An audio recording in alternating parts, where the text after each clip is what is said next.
Assalomu alaykum, hurmatli kanalimiz obunachilari.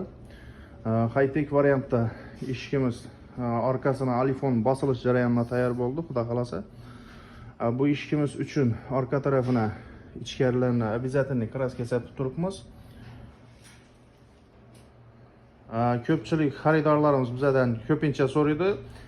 Eshikning orqa tarafini ichkarisini kraska sepsa, nima foydasi bor deb.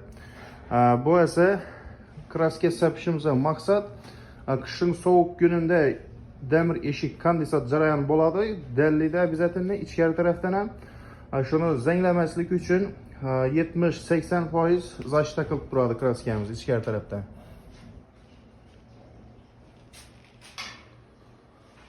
Yana bir narsani aytib o'tchakman.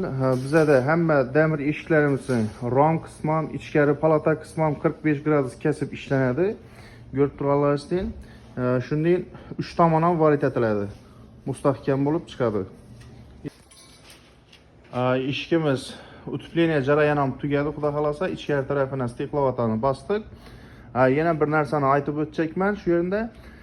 Eshigimizning ichkari tarafini 2 qavat qilib stiklovata bosildi. Ko'rib turganingizdek, teyina kraskasi обязательно bor. Keyin 1 qavat, keyin ikkinchi qavati utupleniyasi bor.